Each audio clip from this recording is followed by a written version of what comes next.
చెప్పండి. ఈ కూటమి ప్రభుత్వం వచ్చిన తర్వాత రైతులకి ఎవరికి వాళ్ళకి ఇవ్వాల్సిన ఇన్పుట్ సబ్సిడీ కానీ, ఇంకో పక్క ఇన్సూరెన్స్ కానీ చేయలేదంట కదా! ఈయన వచ్చిన తర్వాత అన్నీ ఇస్తాడంట కదా! రాబోయే 3 ఏళ్లలో మనమే వస్తాం అధికారంలోకి. అప్పుడు మనం అన్నీ ఇద్దామని చెప్పి అంటున్నాడు కదా! దాన్ని ఎలా చూస్తారు? రైతులకి ఇన్సూరెన్స్ సబ్సిడీ ఇవ్వలేదని అంటే నిన్న కాక మొన్న మనకి కడపలోనే అన్ఫార్చునేట్గా వడగాళ్ళు వచ్చి అక్కడ అరటి తోట రైతులు ఇబ్బందులు పడ్డారు. ఇబ్బందులు పడిన దగ్గర అక్కడ స్థానికంగా టీడీపీ ఎమ్మెల్సీ గారు వెళ్ళటం, వాళ్ళకి ఇన్సూరెన్స్ సంబంధించినది అధికారులతో మాట్లాడటం జరిగింది. వాళ్ళు దానికి సంబంధించింది మాకు అప్రూవ్డ్ అయింది, వస్తుందని చెప్పి చెప్పడం జరిగింది. ప్రతిపక్ష నేతగా ఉన్న జగన్మోహన్ రెడ్డి గారు వెళ్తే సబ్సిడీ పెంచమని ఆయన అడిగితే అక్కడ ఒక మహిళా రైతు చెప్పింది, ఆల్రెడీ పెంచారండి, అవి ఇస్తున్నారండి అని చెప్పడం జరిగింది. వారికి ఏంటంటే ఏ కాడికి ఎంతసేపటికి అధికారంలో ఉండాలి అనే కోరిక మేరకు ఏదో పైన మాటలు చెప్తున్నారు. కానీ అధికారంలో ఉన్నప్పుడు ఎటువంటివి ప్రజలకు రైతులకు చేశారో ఒకసారి అలా ఆలోచించుకోవాలి.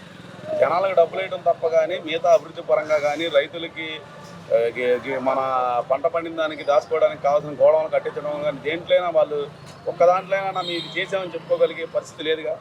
అంటే ఆయన సొంత నియోజకవర్గానికి సంబంధించిన ఏరియాలో జరిగినా కూడా ఇంకా అబద్ధాలు ఎందుకు చెబుతున్నాడు? ఇంకో పక్క అవినాష్ రెడ్డి నేను మాట్లాడుకుని ఇద్దరం కలిసి డబ్బులు ఇస్తామని చెప్పి చెప్తున్నాడు. నిజంగానే ఇచ్చే అవకాశం ఉందంటారు అసలు? అది నమ్ముకునే పరిస్థితి. ఎందుకంటే మొన్న విజయవాడ నగరంలో వరదలు వచ్చినప్పుడు ఇదే ముఖ్యమంత్రి గారు వచ్చి ₹1,00,00,000 నేను ఇస్తున్నాను వరద బాధితులకి అని చెప్పి చెప్పడం జరిగింది. ఆ ₹1,00,00,000 కూడా ఎక్కడ కూడా మన వరద బాధితులకి ఇచ్చినట్టుగా ఎక్కడా లేదు. అది అసెంబ్లీలో కూడా ప్రశ్నించారు. అసెంబ్లీ సమావేశాల్లో ₹1,00,00,000 జగన్మోహన్ రెడ్డి గారు ఇచ్చారన్నారు కదండి. ఆ ₹1,00,00,000 అయితే మా ప్రభుత్వానికి అందలేదు. పోనీ మీరు పంచినట్టు కూడా ఆ ₹1,00,00,000 ఎక్కడ కూడా రికార్డుల్లో కూడా సంబంధించినటువంటి స్థానికంగా ఉన్న అధికారులు కూడా కనుక్కున్నా కానీ ఎక్కడ ఇచ్చినట్టు లేదండి. అలాగే ఉంటుంది. రేపు పొద్దున ఆయన ఏదో ఇప్పుడు కడపలో రైతుల్ని ఏదో మాయ చేసి మబ్బు చేసి మాటలు చెప్పి ఏదో మీడియా ముందు 4 మూలకలు మాట్లాడేసి బెంగళూరు వెళ్ళిపోతాడు ఆయన. అప్పుడు కడపలో ఆయన కడప ఎమ్మెల్యేగా కొన్ని కడపలో ఉంటే ప్రజలు నమ్మే పరిస్థితి ఉంటుంది. కడపలో కూడా ఉండరు కదా ఆయన, మళ్ళీ అమ్మని బెంగళూరుకి వెళ్ళిపోతారు కదా. అదేవిధంగా అవినాష్ రెడ్డి మీద ఏదైతే కోర్టులో కేసు ఉందో, గతంలో ఏదైతే వివేకానంద రెడ్డి హత్య కేసులో నిందితుడిగా ఉన్నాడు, ఏదైతే విచారణ అధికారి నన్ను బెదిరించారని చెప్పి పిఏ చేత అక్రమ కేసు పెట్టించారనేది ఈ గవర్నమెంట్ వచ్చిన తర్వాత అఫిడవిట్ దాఖలు చేసింది. దాన్ని ఎలా చూస్తారు? ఇప్పుడు దాఖలు ఏంటంటే గత గవర్నమెంట్లో ఆల్రెడీ ఆ రోజు ఆ వివేకానంద హత్య కేసు విషయం ఏ విధంగా మలుపులు తిరిగిందో మనం చూసాం. దానికి సంబంధించిన సాక్షులు ఏ విధంగా మరణిస్తున్నారో కూడా మనం చూస్తున్నాం. అంటే అధికారంలో ఉన్నప్పుడు సాక్షులుగా ఉన్న వ్యక్తులు ఏ విధంగా వాళ్ళు బెదిరిస్తారనేది కళ్ళకు కట్టినట్టు కనబడింది. ఇప్పుడు సెంట్రల్ గవర్నమెంట్ కూడా ఈ కేసుని చాలా సీరియస్గా తీసుకొని దాని మీద ఇన్వెస్టిగేషన్ చేసి త్వరగా తీర్పు ఇవ్వడానికి ప్రయత్నాలు చేస్తున్నాం. అదేవిధంగా ఏదైతే మిథున్ రెడ్డి గారు నాకు బెయిల్ కావాలా, నా మీద అక్రమ కేసులు పెడతానని చెప్పి మద్యం కేసులు అన్నాడు. కానీ ఈ గవర్నమెంట్ ఇంత మటుకు ఆయన మీద ఏమీ కేసులు పెట్టలేదు, ఎవరు కంప్లైంట్ ఇవ్వలేదు. ప్రైమరీ ఇన్ఫర్మేషన్ వచ్చింది. కానీ నిన్న ఏదైతే మన గుంటూరు ఎంపీ గారు మాట్లాడుతా 18,000 కోట్ల అవకతవకలు జరిగిన ఈడీ చేత విచారణ జరిపించాలని చెప్పి అడుగుతున్నారు. దాన్ని ఎలా చూస్తారు? రెడ్డి గారు అని అంటే ఆల్రెడీ వాళ్ళ నాన్నగారు ఆ రోజు మనం చూసాం, ఒక తహసీల్దార్ ఆఫీస్ ఎంఆర్ఓ ఆఫీస్ మొత్తం తగలబడిపోయిందని అంటే అక్కడ జరిగిన పరిణామాల మీద దాని మీద విచారణ చేయడం జరిగింది. దానిలో వాళ్ళు పక్కాగా రెడ్ హ్యాండెడ్గా దొరికిపోవడం కూడా జరిగింది. ఒక ఫారెస్ట్ ల్యాండ్లో వాళ్ళు ఏ విధంగా గెస్ట్ హౌస్ కట్టుకున్నారో చూశారు.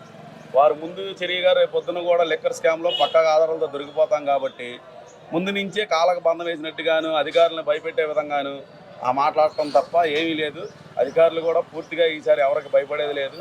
కూటమి ప్రభుత్వం నాయకులు ఎక్కడికక్కడ తప్పు చేసిన వాళ్ళ ఆధారాలతో చూపించి జ్యుడిషియల్లో వాళ్ళు తప్పు చేశారనే ఆధారాలు చూపించే వారి మీద యాక్షన్ తీసుకోవడం జరుగుతుంది. మరి పేరుని నాని గారు అంటున్నారు నిన్న, మా మీద అక్రమ కేసులు ఎన్ని పెట్టినా మేము భయపడేది లేదు, ప్రసక్తి లేదు, ముందుకెళ్తాం, మీరు చేసే అక్రమాలు అన్యాయాలు ఎత్తి చూపిస్తూనే ఉంటామని చెప్పి అంటున్నాడు.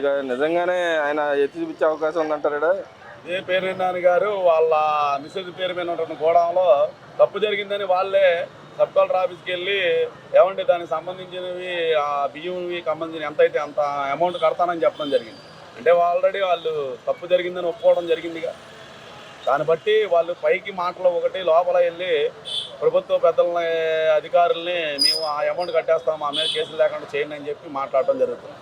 అదేవిధంగా విడుదల రజనీ గారి వ్యవహారంలో చూస్తే ఆమె నా మీద అక్రమ కేసులు పెడతారని చెప్తుంది. కానీ అక్కడ ఉన్న శ్రీకృష్ణదేవరాయలు గారు చెప్తున్నారు, నాకు మధ్యవర్తి ద్వారా పంపించి వాళ్ళతో సెటిల్మెంట్ చేసుకుంటాం, ఎవరైతే మేము అప్పట్లో బెదిరించాం వాళ్ళందరితో సెటిల్మెంట్ చేసుకుంటాం అనే విధంగా వ్యవహరించిందని దాని మీద ఏం చెబుతారు? నిజంగా ఆవిడ మాట్లాడే విధానం కూడా కరెక్ట్ కాదు. ఎందుకంటే గతంలో తెలుగుదేశం పార్టీలో ఉన్నప్పుడు చంద్రబాబు నాయుడు గారు వేసినటువంటి విత్తనాన్ని నేను ఇవాళ అయ్యానని చెప్పని ఆ రోజు చంద్రబాబు నాయుడు గారి గురించి చాలా చక్కగా మాట్లాడింది. కానీ ఆవిడ 4 నెలలు కూడా తిరగకుండానే ఆవిడ ఒక ఎమ్మెల్యే సీటు కోసం ఆ రోజు వైసీపీలోకి వెళ్ళిపోయి ఆవిడ ఏ విధంగా మాట్లాడిందో మనం చూసాం. అదేవిధంగా ఆవిడ ఎమ్మెల్యేగాను మంత్రిగా ఉంటూ మైనింగ్ శాఖలో తప్పు చేసి కూడా తప్పు చేయలేదని బొకాయించే మాటలు మాట్లాడుతుంది. అంటే ఆవిడకి ఆల్రెడీ తెలుసు తప్పు చేశానని తెలుసు, దాని విషయంలో నాకు శిక్ష పడిద్దని కూడా తెలుసు. కానీ ఏంటంటే మాయ చేసి మారాటి చేసి ఏదో తప్పించుకుందాం అనేటట్టు చూస్తుంది. కానీ పోలీస్ శాఖ వారు కానీ ఏసీబీ అధికారులు కానీ దానికి తగ్గట్టుగాను వారు వెళ్ళటం జరుగుతుంది. ఫైనల్గా చెప్పండి, అంబటి రాంబాబు అంటున్నారు ఏదైతే రాష్ట్రంలో రెడ్ బుక్ రాజ్యాంగం నడుస్తుంది, అక్రమ కేసులు పెట్టి మేము భయపడే ప్రసక్తి లేదు, పోసాని మురళీకృష్ణ మీద కేసులు అక్రమైన కేసులు ఈ సక్రమణీయ కాదు, ఏం నిలబడవని చెప్పి అంటున్నాడుగా. ఈ కేసులు నిలబడవనడానికి వాళ్ళు ఏదో పైపైన మాటలు చెప్పడం జరుగుతుంది. కానీ వాస్తవంగా వారు తప్పు చేశారని పక్కాగా ఆధారాలు ఉన్నాయిగా. ఇప్పుడు పోసాని మురళీకృష్ణ గారు వారి సాక్షి మీడియాలోనే చూసుకుంటే వారు ఏ విధంగానూ గతంలో ఉన్నటువంటి మరి ముఖ్యమంత్రి గారిని కానీ పవన్ కళ్యాణ్ గారిని కానీ లోకేష్ గారిని వారి కుటుంబ సభ్యులు విమర్శించారో మనం అందరికీ తెలిసిందే. మరి వారు చేసిన తప్పులకి వారే శిక్షణ అనిపిస్తుంది.